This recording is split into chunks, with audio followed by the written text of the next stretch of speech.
Salut à tout le monde, salut Olivier. On inaugure aujourd'hui une séance, une séquence un peu différente. On va moins vous parler de nos créations. On aura l'occasion. Ah, plus fort, vous dites. Est-ce que ça va si je parle plus fort? Vous pouvez me le confirmer dans le chat. Euh, voilà, on inaugure une séance où on va un peu moins parler de nos créations, même si on aura l'occasion d'y revenir.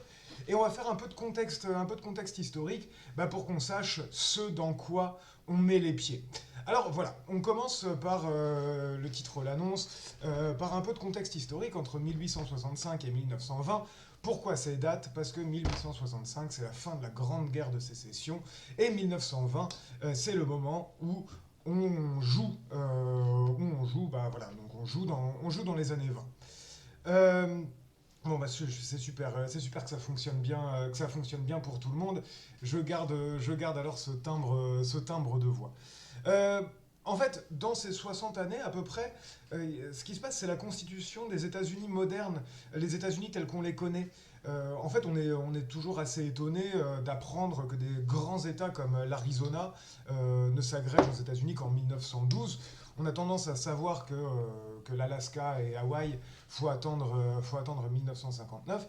Mais sinon, en fait, les États-Unis se constituent en tant qu'États-Unis à la fin du 19e siècle et au début du 20e siècle. Et c'est l'objet de cette vidéo de dresser un peu le portrait de ce qui se passe là. Euh, alors, un mot d'abord sur la guerre de sécession, 1861-1865. C'est la guerre la plus sanguinaire dans l'histoire des États-Unis.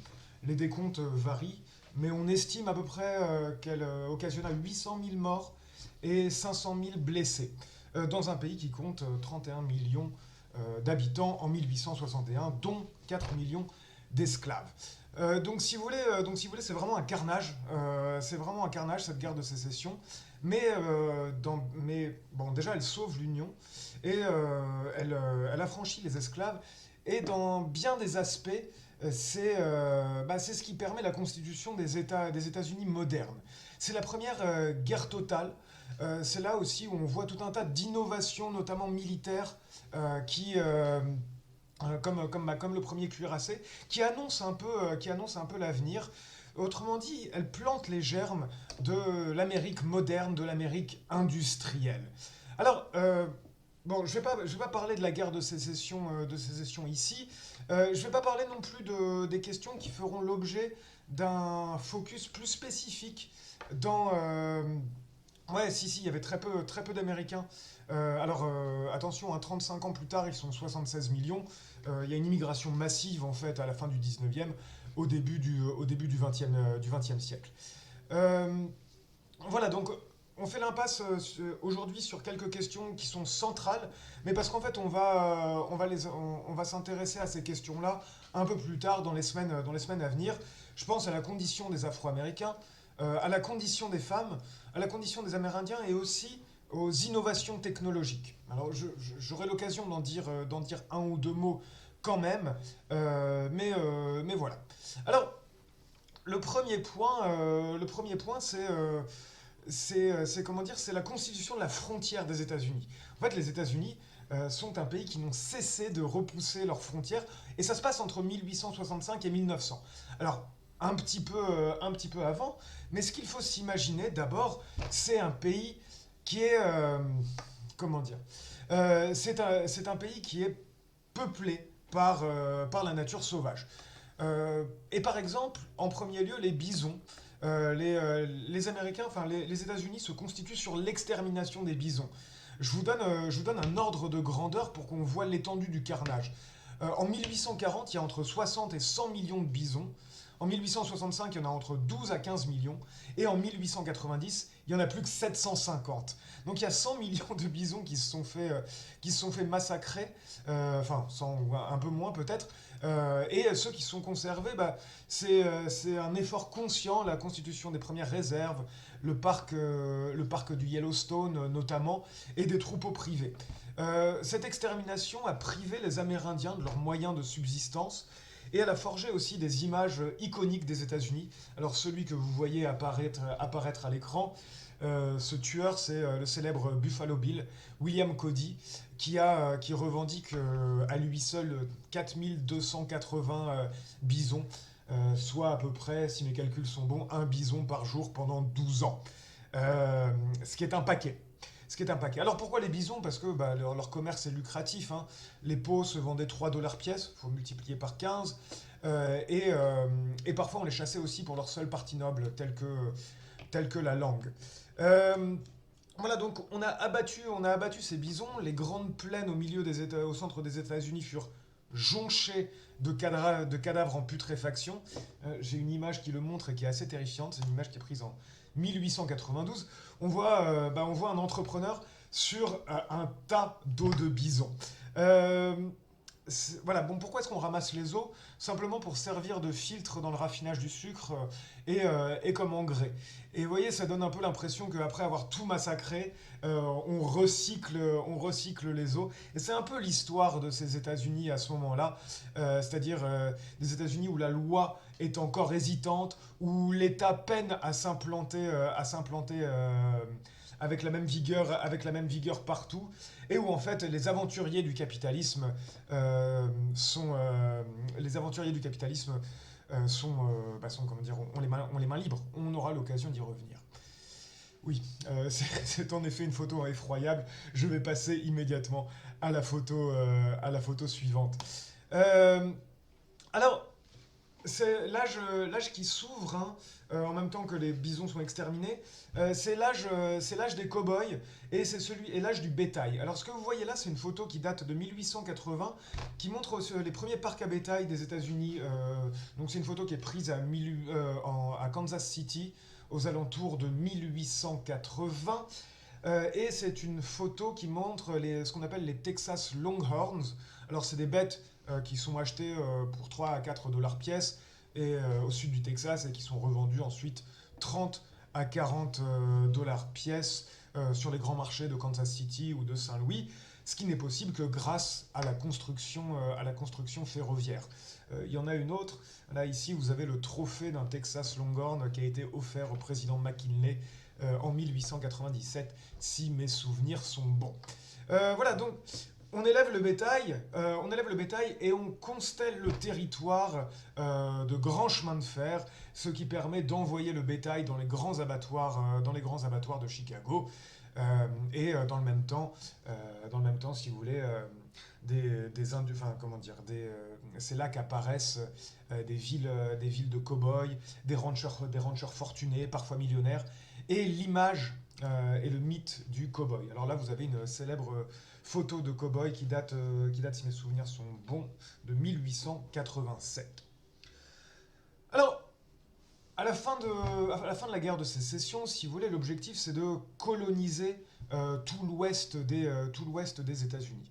L'État prend des initiatives pour ça, notamment le célèbre Homestead Act de 1862, qui offre 65 hectares de terre à tous les colons, à tous les pionniers, qui s'engagent à cultiver sur une durée de 5 ans toute la terre à l'ouest. Euh, Ça a l'air chouette comme ça, mais en fait, le meilleur des terres échappe aux agriculteurs et d'immenses bandes de terre sont distribuées aux grandes compagnies de chemin de fer, notamment l'Union Pacific Railroad et la Central Pacific. Euh, or, vous voyez, c'est le chemin de fer qui précisément donne de la valeur aux terres, puisque c'est la proximité du chemin de fer qui permet de valoriser les terres. Donc en fait, les pionniers qui étaient engagés à aller à l'ouest se retrouvaient à acheter souvent à des prix exorbitants la terre qui avait été octroyée, qui avait été offerte aux grandes compagnies ferroviaires. Car oui, la fin du 19e siècle, j'ai pu le mentionner auparavant, c'est également l'âge du chemin de fer. Euh, pour vous donner un ordre d'idée, on passe environ de 50 000 km de rails au milieu du 19e siècle, enfin, ou avant la guerre de sécession, à 320 000 km de rails après la guerre de sécession. Il y a tout un tas d'innovations aussi qui voient le jour à ce moment-là. Le wagon frigorifique apparaît à la fin du 19e siècle, ce qui permet, si vous voulez, de dispatcher la viande qui a été vendue à Chicago qui a été abattue à Chicago et de l'envoyer partout par le rail aux États-Unis. Euh, le rail, en 1900, emploie 1 million de personnes, alors non plus sur 31 millions, mais sur 76 millions. Et il y a une féroce guerre des tarifs. C'est-à-dire que les grandes compagnies du rail étouffent les petits concurrents en proposant des prix imbattables grâce à leur capacité notamment à encaisser des pertes. Donc à leur résilience de grosses entreprises. Là encore, pour donner un ordre d'idée, dans la décennie 1880, il y a 400 entreprises qui font faillite rien que dans le rail. Et inversement, les grosses compagnies, les grosses entreprises comme la Central Pacific et l'Union Pacific, elles peuvent faire des économies d'échelle, elles peuvent exploiter des main-d'œuvre bon marché. L'un des grands projets, c'est le rail transcontinental qui relie l'Est à l'Ouest. Alors, c'est une construction qui exploite une main-d'œuvre très peu onéreuse, qui travaille dans des conditions infâmes, majoritairement des Chinois à l'Ouest et majoritairement des Irlandais, ceux qu'on appelle les Molly Maguire, à l'Est. Et il travaille au premier réseau transcontinental qui est achevé en 1869. Alors ce que vous avez là à l'écran, c'est la célèbre photo de Promontory Summit, qui est la photo en fait du moment où les deux réseaux de rails se rejoignent. Donc ça c'est une photo qui a été prise au moment où le rail relie l'Est à l'Ouest. Et alors avec ça, en même temps, il y a le télégraphe qui est déployé à partir des années 60 et qui permet de faciliter les communications. Donc là, on en est, si vous voulez, les États-Unis commencent à maîtriser leur territoire. Ils commencent à le maîtriser, ils commencent à l'explorer aussi. Et à l'explorer de plus en plus, notamment via les célèbres ruées vers l'or. Alors les ruées vers l'or, on en dénombre quelques-unes. C'est souvent le même schéma, une rumeur court, rumeur de présence d'or, et puis ensuite afflux des aventuriers qui forment des sociétés souvent très violentes parce que l'État ne s'est pas encore installé, souvent masculines et souvent très racistes. La première ruée vers l'or, c'est 1848. 300 000 aventuriers se dirigent vers la Californie. Et là, il n'y a pas encore de transcontinental, donc la plupart passent, imaginez-vous bien, par le Cap Horn, partent de l'est des États-Unis et passent par le Cap Horn pour arriver en Californie. Puis il y a d'autres ruées vers l'or, dans le Montana, dans l'Idaho, dans le Colorado. Les plus importantes et les plus célèbres sont sans doute celles des Black Hills. Alors voilà, sont sans doute celles des Black Hills. Donc vous avez ici une image de la mine d'or des Black Hills, dans le Dakota du Sud et dans le Wyoming, sur le territoire des Sioux Lakota. J'y reviendrai dans un instant, hein, mais c'est pour l'exploitation des Black Hills notamment qu'on achève, que l'armée américaine achève de mater les Amérindiens. Et l'autre célèbre ruée vers l'or, c'est la ruée vers le Klondike et vers le Yukon en Alaska et à la frontière du Canada. Donc là encore, si vous voulez, les ruées vers l'or, c'est tout un peuple de pionniers qui va à la rencontre et à la découverte d'un territoire qui est encore sauvage, encore inexploré, encore inexploité. Un dernier point sur cette frontière, c'est que elle passe évidemment, repousser la frontière, ça signifie nier le droit des Amérindiens. Alors les Amérindiens, les États-Unis ont dans leur histoire passé plusieurs centaines de traités avec eux et ont violé chacun des traités. Il n'y a pas d'exception, ils ont violé chacun des traités qu'ils ont passés avec les Amérindiens. En 1832, la Cour suprême leur reconnaît le statut de nation souveraine, mais dans les faits, rien n'empêche qu'on les repousse de plus en plus vers l'ouest. Par exemple, en 1838, à l'ouest du Mississippi. Et encore une fois, pour vous donner un ordre d'idée, Deadwood, absolument. Pour vous donner un ordre d'idée, la population amérindienne, elle passe de 600 000 en 1800 à peu près 290 000 en 1890. Et tous les chefs indiens sont mis au pas, Sitting Bull, Geronimo. Et ce que l'armée américaine appelle la pacification s'achève par le massacre des Sioux Lakota de Wounded Knee en 1890 dans le Dakota du Sud, et précisément pour l'exploitation des Black Hills et de la mine d'or. Donc voilà, premier point c'est l'exploitation de la frontière. Enfin, c'est le fait que les États-Unis repoussent leurs frontières.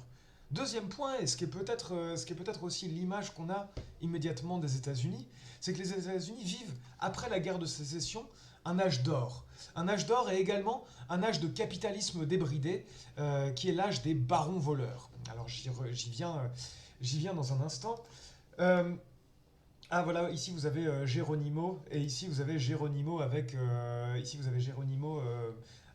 son armée fait prisonnier.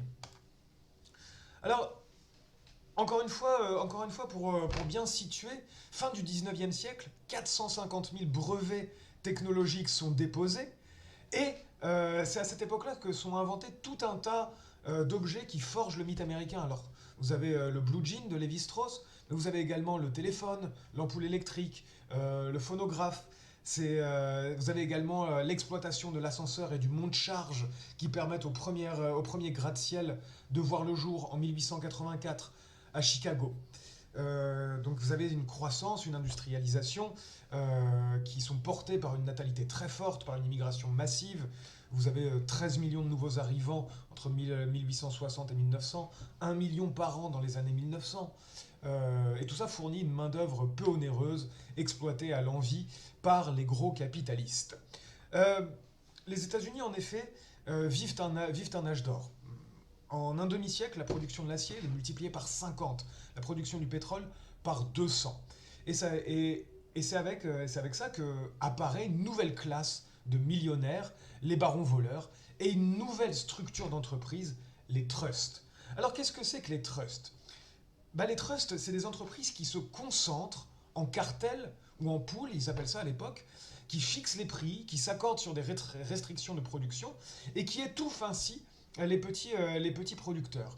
Et donc vous avez des gigantesques sociétés mères qui sont dirigées par des conseils d'administration uniques, euh, whisky, cuivre, charbon, sucre, pétrole, acier, plomb, rail. euh, En fait, rien n'échappe à à la voracité de ces trusts qui sont représentés ici dans une caricature de 1889 comme ayant une influence considérable sur le Sénat américain. Alors, évidemment, il y a une tentative pour arrêter ce mouvement de concentration du capital qui nuit à la concurrence, précisément parce qu'il y a il y a accord sur les prix. Donc, il y a une célèbre loi antitrust, le Sherman Antitrust Act de 1890, mais la corruption des politiciens, la corruption des juges est telle qu'en fait, il faut attendre 1911 pour que la loi soit appliquée une première fois et démantèle des grands monopoles tels que le Standard Oil ou l'American Tobacco Company. Un point peut-être sur quelques-uns de ces barons voleurs qui ont forgé la légende des États-Unis. Euh, John Rockefeller. Alors Rockefeller, c'est le premier milliardaire du pays, sans doute du monde, qui fait sa fortune grâce pas à l'exploitation du pétrole, mais au raffinage du pétrole. Alors parmi ses méthodes, il y a notamment le fait qu'il emploie des criminels pour faire exploser une raffinerie concurrente. Il fait dérailler les trains de ses concurrents. Il exerce des pressions sur les chemins de fer pour obtenir des rabais. Il ruine ses concurrents. Il ferme des raffineries qu'il rachète sans aucune contrepartie. Bon, ces méthodes de bandits, ces méthodes illégales, font qu'en 1890, la Standard Oil raffine 84% du pétrole national. Et vous avez ici une caricature de la Standard Oil qui étend, vous voyez, ses tentacules autour de la Maison Blanche et du Capitole notamment, et que j'ai choisi de vous montrer pour des raisons évidentes, je crois. Un autre de ces barons voleurs, JP Morgan. Alors JP Morgan, je ne vais pas entrer dans le détail, mais c'est un pionnier du système de la holding. C'est une société financière qui achète des parts et des sièges dans des conseils d'administration, si bien que lui à la fin du 19e siècle, siège dans 48 conseils d'administration. Il a racheté les aciéries de Carnegie, il a racheté l'armateur maritime de la White Star Line. Bref, c'est l'incarnation du capitalisme financier naissant, et c'est aussi l'inspiration du petit bonhomme du Monopoly. Donc c'est l'incarnation de ce capitalisme triomphant. Alors je m'arrête pas sur lui. Si vous avez un autre baron aux méthodes douteuses, le Commodore Cornelius Vanderbilt. Et ici vous avez le célèbre Andrew Carnegie, qui mérite qu'on s'arrête un peu, parce que lui c'est l'incarnation d'un nouveau mythe américain, celui du self-made man. En effet, Carnegie, à la différence des autres qui viennent de familles bourgeoises, qui démarrent avec un capital, lui c'est un ouvrier un ouvrier alors fileur, donc dans le textile, un homme parti de rien et qui accède à la réussite sociale grâce à son mérite. Et donc, il sert d'inspiration au self-made man et à cette idée qu'en Amérique, on peut partir de rien et qu'on peut réussir. Alors, dans les faits, évidemment, ça n'arrive pas, ça arrive très peu. Et si ce capitalisme-là prospère, c'est grâce à l'exploitation d'une classe ouvrière miséreuse qui travaille 60 heures par semaine, enfants compris, hein, dans des conditions de sécurité à peu près inexistantes, et qui prospère grâce à la répression des grèves par le sang. Bon, alors ce panorama très partiel m'amène maintenant à une étude un peu plus précise, enfin un focus un peu plus précis sur l'année 1920 et sur les enjeux qui animent l'année 1920, bon, qui m'intéresse particulièrement, évidemment, enfin qui nous intéresse particulièrement parce que c'est le moment, où on a choisi de situer notre jeu. Donc 1920. 1920, ça se déroule juste après l'entrée en guerre juste après la Première Guerre mondiale. L'entrée en guerre des États-Unis, elle s'effectue en avril 1917. Et elle fait suite à une modification générale de la diplomatie américaine qui se veut, depuis Theodore Roosevelt, beaucoup plus interventionniste. C'est le début de ce qu'on a appelé, vous savez, les États-Unis gendarmes du continent. C'est la diplomatie du Big Stick. Ici, vous avez une caricature qui représente Theodore Roosevelt marchant sur les pays des Caraïbes avec son gros bâton à la main pour faire la police sur le continent. Bon, donc vous avez ces États-Unis qui qui s'ouvrent pour la première fois sur le monde et qui s'intéressent pour la première fois au devenir du XXe siècle. Donc, avec la Première Guerre mondiale, on peut dire que les États-Unis entrent dans le XXe siècle mondial. Alors, ils s'engagent en 1917, mais ils avaient déjà fourni une aide militaire, logistique, alimentaire assez conséquente. Ici, par exemple, vous avez le Lusitania, un paquebot transatlantique qui était plein de munitions américaines, qui a été coulé par les Allemands en 1915, et qui avait déjà provoqué des premiers remous et des premières rumeurs d'entrée en guerre des États-Unis. Finalement, c'est la volonté de l'Allemagne de pousser le Mexique à la guerre qui fait entrer les États-Unis en guerre. Faudrait pas sous-estimer l'engagement des États-Unis et l'implication des soldats américains, qu'on appelle les Samis, pour l'oncle Sam, qui participent au combat. Il y en a 2 millions qui participent au combat, et il était prévu que 3 millions de soldats supplémentaires traversent l'Atlantique. Et il y a une aide militaire importante, ambulances, wagons, aide alimentaire, et des pertes également importantes. On estime qu'il y a environ 126 000 morts, 234 000 blessés, pour un engagement d'un an et demi. Donc on peut dire aussi, moins qu'en Europe évidemment, mais on peut dire que c'est un traumatisme. Et un traumatisme qui n'est pas fini parce que la guerre amène la maladie. La maladie, en effet, 1920, c'est la fin de la pandémie de grippe espagnole qui a vu sa première vague frapper le pays au printemps 1918. Et la deuxième vague frappait le pays en septembre 1918. Cette deuxième vague est exceptionnellement meurtrière.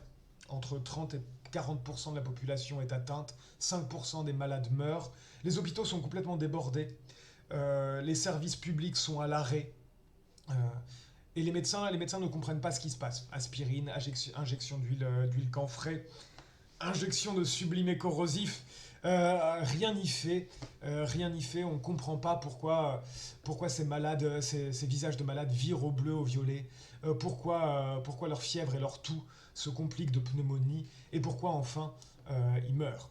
Écoles, théâtres, lieux de rassemblement public sont fermés, on entasse des malades qu'on n'arrive pas à soigner, un quart des infirmières meurent, et, et les dommages sont parfois colossaux.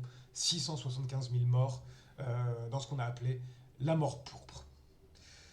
Mais d'autres thèmes préoccupent les États-Unis. On aura l'occasion d'y revenir, la Red Scare, la peur des rouges, et les combats en Europe, à la fois ceux de la Première Guerre mondiale et en même temps contre les bolcheviks, et puis le mouvement des suffragettes, et puis la prohibition. Alors la prohibition, c'est le dernier point sur lequel je veux qu'on s'arrête ensemble.